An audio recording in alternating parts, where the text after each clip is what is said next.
Dari kawasan Ganteng Kupang, Kecamatan Bogor, Kabupaten 50 Kota, inilah Radio Tasya FM 104,2, suara Negrita Cinta Dakwah dan Pendidikan, Mnet Radio, pemersatu hati selalu dinanti.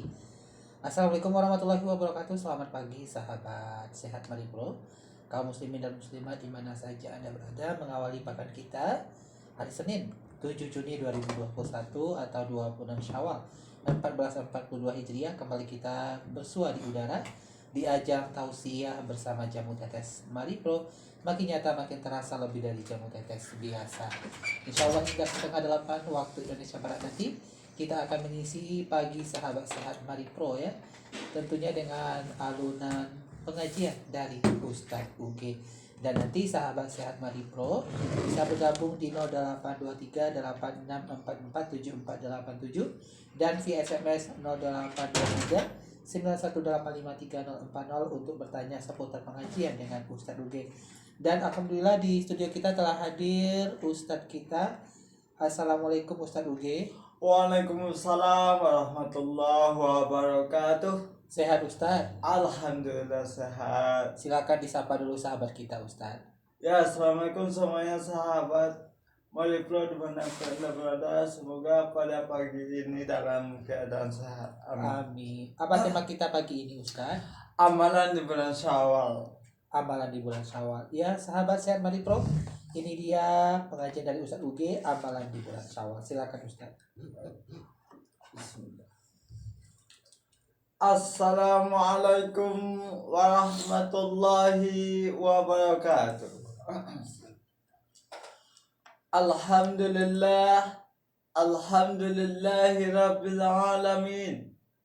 Wassalatu wassalamu ala asrafil anbiya'i wal mursalin wa ala alihi wa ashabihi ajma'in. Ashhadu an la ilaha illallah wa ashhadu anna Muhammadan abduhu wa rasuluh sallallahu alaihi wasallam la nabiyya ba'dah. Allahumma fasalli wa sallim wa barik ala Muhammad wa ala alihi wa ashabihi ajma'in. Amma ba'du fa ya ibadallah, usikum wa iyaya bittaqwallah, faqad fazal muttaqun. Ittaqullaha haqqa tuqatih wa la tamutunna illa wa antum muslimun. Kaum muslimin sahabatku dimanapun Anda berada, pada pagi ini kembali kita bersyukur kepada Allah Subhanahu wa Ta'ala yang telah melimpahkan segala rahmatnya, nikmatnya, taufik dan hidayahnya kepada kita semua, sehingga kita mampu dan sanggup melanjutkan segala agenda kita, kegiatan kita dalam kehidupan dunia ini. Dan kita diberikan kesanggupan oleh Allah Subhanahu wa Ta'ala untuk melanjutkan dan menambah amal ibadah kita untuk kepentingan hidup di akhirat kelak. Semuanya itu tak lepas daripada izin rahmat nikmat Allah Subhanahu wa Ta'ala. Maka atas segala apa yang telah kita terima dan yang telah kita rasakan, maka kewajiban bagi kita untuk selalu bersyukur kepada Allah Subhanahu wa Ta'ala. Kerana jika kita bersyukur kepada Allah Subhanahu wa Ta'ala, maka Allah akan menambah nikmatnya kepada kita. Sebaliknya, jika kita tidak pandai bersyukur kepada Allah Subhanahu wa Ta'ala, maka Allah pun akan menurunkan azabnya untuk kita. Kaum muslimin sahabatku dimanapun Anda berada, salawat dan salam dengan ucapan Allahumma salli ala Muhammad kita kirimkan untuk Rasulullah sallallahu alaihi wasallam yang telah meninggalkan dua pusaka untuk kita semua.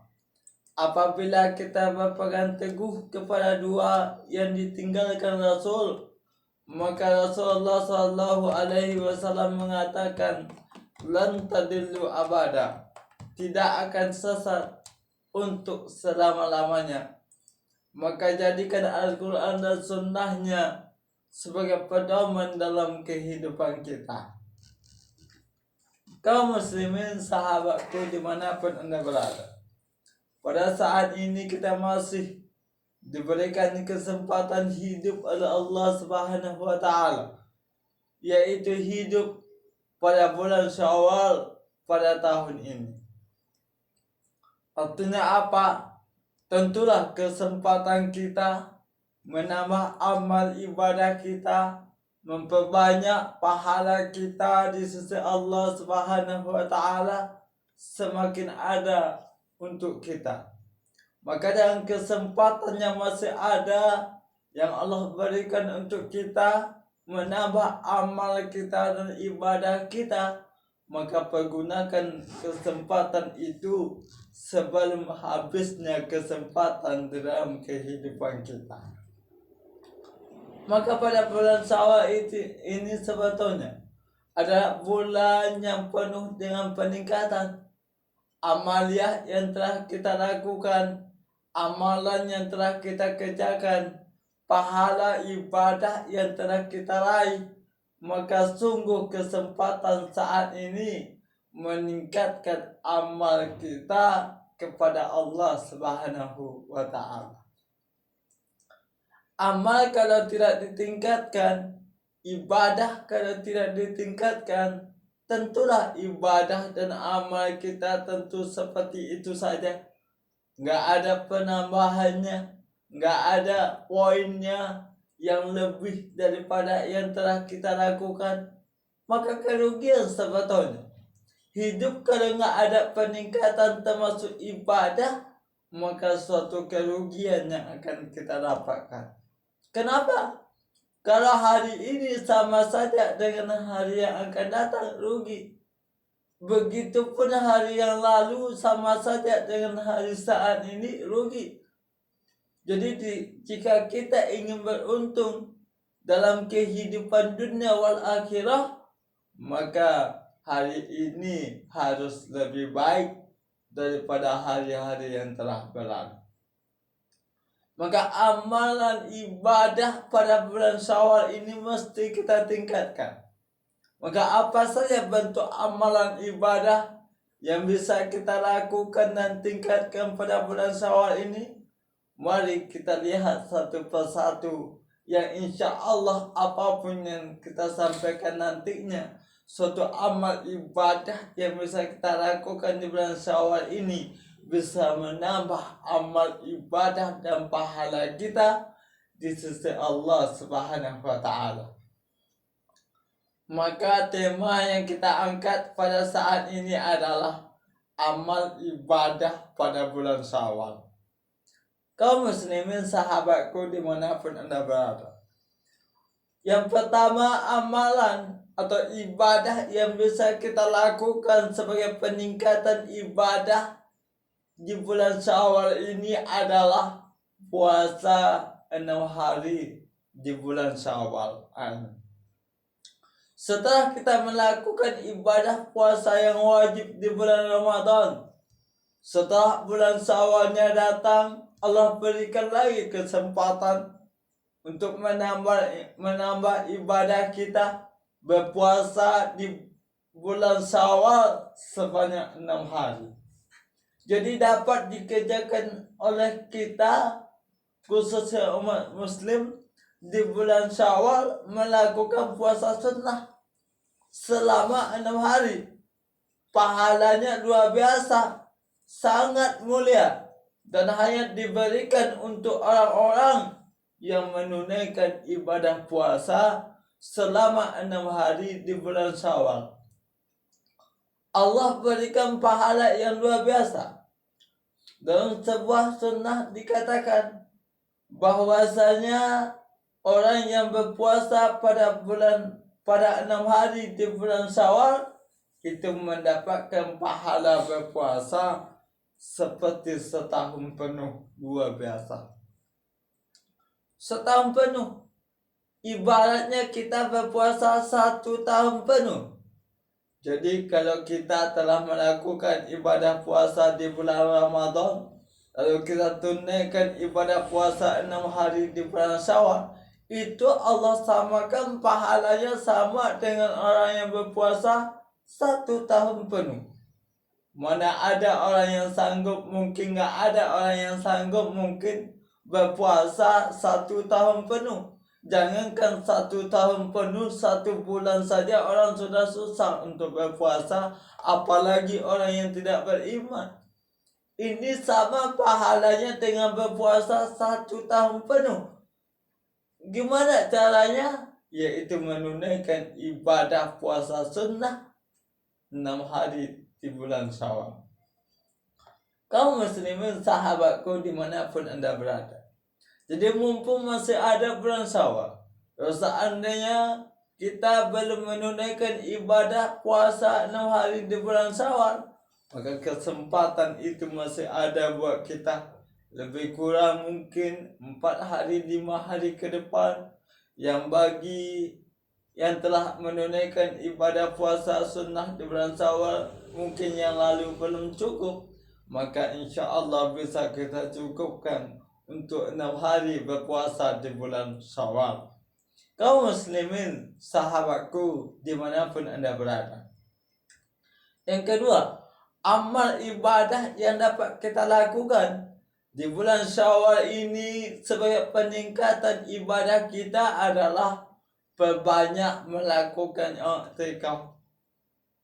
I'tikaf di masjid. I'tikaf itu merupakan suatu ibadah yang dilakukan dengan cara berdiam diri di dalam masjid. Apa tujuannya? Tujuannya tak lain dan tak bukan mendekatkan diri kita kepada Allah.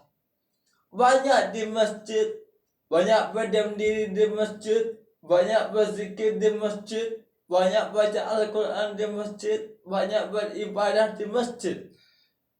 Dengan arti kata banyak berdiam diri di masjid, melakukan ibadah amaliyah yang tujuannya adalah menambah keimanan dan ketakwaan kita kepada Allah Subhanahu wa taala. Maka dalam beriktikaf dimaksudkan untuk menyibukkan diri dengan perkataan dan perbuatan yang tidak bermanfaat. Jadi kalau selama ini mungkin kita ke masjid banyak mengatakan perkataan yang tidak ada manfaatnya, bahkan ada mungkin kita mengatakan sesuatu yang tidak baik di dalam masjid, kita hindari seperti itu. Apalagi kita mengatakan sebuah perkataan yang mengarah dosa dalam masjid. Udahlah dalam masjid mengatakan suatu perkataan dosa. Aneh ini. Agak sindiran ini. Ini tempatnya rumah Allah. Mengatakan sesuatu yang baik. Apapun perkataan yang kita katakan dalam masjid, perkataan baik. Apapun perkataan lisan yang kita ucapkan, perkataan lisan ibadah, menambah zikir kita, perbanyak zikir kepada Allah. Ini seharusnya. Atau kita juga bisa baca Quran yang banyak dalam masjid. Banyak baca Al-Quran, mentadabburi Al-Quran. Ini suatu amalan yang bisa kita lakukan apabila berada dalam masjid. Artinya apa? Semakin banyak kita beriktikaf di masjid selama bulan Syawal ini dapat meningkatkan ibadah dan takwa kita kepada Allah Subhanahu wa taala. Maka selama beriktikaf banyak mungkin amalan sunnah yang bisa kita lakukan. Banyak berdoa kepada Allah Subhanahu wa taala, meminta kepada Allah Subhanahu wa taala, minta ampunan, minta rahmat, minta keselamatan. Doa itu suatu kebutuhan dalam hidup kita. Gak ada kita yang tidak butuh doa. Seperti apapun kehidupan kita lebihnya daripada orang lain, sesungguhnya kita butuh doa kepada Allah Subhanahu wa taala. Jika kita berusaha tanpa berdoa, itu namanya sombong. Jika berdoa tanpa usaha, itu namanya bohong. Artinya apa? antara usaha dengan doa haruslah seimbang. Usaha itu penting. Iza azamta fatawakkal 'alallah. Setelah kita berusaha baru bertawakal kepada Allah. Maka doa dan usaha penting dalam menjalani suatu kehidupan. Kaum muslimin sahabatku dimanapun Anda berada. Di samping itu, dalam masjid perbanyak salawat kepada Rasulullah SAW. Sebab semakin banyak kita bersalawat kepada Nabi, maka insya Allah Nabi pun akan menolong kita di yaumul kiamat nanti. Rasulullah berikan pertolongan untuk kita. Rasulullah berikan suatu keringanan dalam menjalani segala urusan akhirat. Rasulullah berikan suatu bantuan dalam menempuh kehidupan nantinya. Makanya sebetulnya butuh bagi kita bersalawat kepada Rasulullah SAW. Bukan Rasul yang butuh salawat kita, tapi kita yang sebetulnya butuh bersalawat kepada Rasulullah SAW. Kaum muslimin sahabatku dimanapun Anda berada. Selanjutnya mungkin yang bisa kita lakukan yaitu selamat di masjid ataupun di bulan Syawal ini, perbanyak baca Al-Quran. Ini penting ini. Banyak baca Al-Quran. Semakin kita tingkatkan baca Al-Quran kita.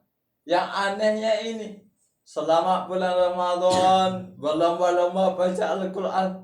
Baik itu tadarus di masjid ataupun di rumah, berlomba-lomba. Bahkan punya target menamakan Al-Quran, tamat Al-Quran selama bulan Ramadan, lantas Ramadan pergi Al-Quran hilang. Ramadan habis Al-Quran entah di mana, nggak tahu lagi. Artinya apa? Nggak pernah baca Al-Quran lagi setelah kepergian Ramadan. Sebetulnya bulan Syawal ini peningkatan kita dalam baca Al-Quran. Semakin banyak kita baca Al-Quran di bulan Syawal. Sebetulnya kalau seandainya orang itu beriman, betul-betul beriman, maka waktunya banyak untuk baca Al-Quran. Apa contohnya? Banyak contohnya. Kita saja mungkin mensambilkan atau menyambilkan megang handphone di waktu-waktu senggang, maka rubah itu dengan megang Al-Quran. Bisa sebetulnya. Jadi menambahkan Al-Quran luar biasa pahalanya. Kita kalau menambahkan Al-Quran itu seluruh malaikat mendoakan kita.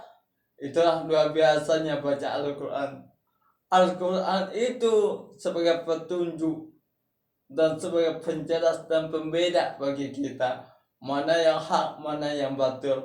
Maka perbanyaklah baca Al-Quran di ketika semasih bulan Syawal ini. Kaum muslimin sahabatku dimanapun Anda berada. Jadi waktu menggantikan ibadah i'tikaf yang terlewat dan tidak sempat melaksanakannya pada bulan Ramadan, maka bulan Syawal inilah kesempatan emas bagi kita. Selanjutnya, yang tak kalah pentingnya amal ibadah yang dapat kita lakukan di bulan Syawal yang mungkin telah kita lakukan adalah sholat Idul Fitri. Ini adanya pada bulan Syawal. Nggak ada sholat Idul Fitri itu selain daripada bulan Syawal. Tepatnya pada tanggal 1 Syawal. Maka oleh sebab itu kami Rasulullah SAW pernah bersabda dalam sebuah sunnahnya dalam hadis rawahu Bukhari wal Muslim. Kami diperintahkan untuk mengajak keluar gadis yang baru balik, gadis-gadis yaitunya dan orang-orang yang haid untuk menghadiri salat Idul Fitri dan Idul Adha. Ternyata orang atau wanita-wanita yang haid pun disunahkan untuk menghadiri salat Idul Fitri walaupun dia tidak diperkenankan untuk salat Idul Fitri. Artinya apa? Diperkenankan untuk meramaikan, untuk menyemarakkan salat Idul Fitri. sekalipun dia mungkin tidak melakukan ibadah sholat Idul Fitri, tapi paling tidak dia pergi meramaikan sholat Idul Fitri, pergi untuk ke tempat sholat itu untuk meramaikan. Begitu sunnahnya sholat Idul Fitri. Sekalipun berhaid berhadas besar, maka diperkenankan Rasulullah SAW wanita yang haid tadi untuk meramaikan tempat sholat Idul Fitri. Kaum muslimin sahabatku dimanapun anda berada, selanjutnya yang banyak yang dapat kita lakukan, banyak bertakbir kepada Allah Subhanahu wa Ta'ala. Banyak membaca takbir di bulan Syawal, itu suatu peningkatan ibadah kita kepada Allah. Selanjutnya, banyak, kalau bisa mungkin banyak memakan buah kurma. Sebab Rasulullah SAW pun juga mengamalkan banyak makan buah kurma di bulan Syawal. Selanjutnya tak kalah penting adalah bulan Syawal ini yang mesti kita lakukan atau amal yang dapat kita tingkatkan adalah banyak bersilaturahmi sama sesama kita. Banyak bersilaturahmi, banyak berkunjung kepada sahabat karib sanak kita. Ini dapat meningkatkan iman dan takwa kita. Bukannya malah memutuskan silaturahmi, tapi terjalinnya silaturahmi antara kita pada bulan Syawal ini bisa memberikan suatu suasana yang baik, harmonis, yang bahagia. Mungkin selama ini kita pernah berkelahi atau berselisih paham ataupun pertengkaran terjadi ataupun tidak baiknya dan letaknya hubungan kita, maka bulan Syawal ini kesempatan untuk memperbaiki silaturahmi kita dengan tetangga dan saudara kita. Selanjutnya tak kalah penting adalah meningkatkan ibadah kita, banyak puasa sunnah dan melanjutkan tadarus kita di bulan Syawal. Mudah-mudahan amal-amalan ibadah yang dapat kita lakukan, yang kita sampaikan pada saat ini, bisa menjadi suatu pelajaran, suatu hal yang bisa membuat kita meningkatkan amal kita kepada Allah Subhanahu wa Ta'ala. Fa'tabiru ya ulil absar la'allakum tuflihun. Alhamdulillahirabbil alamin. Terima kasih kepada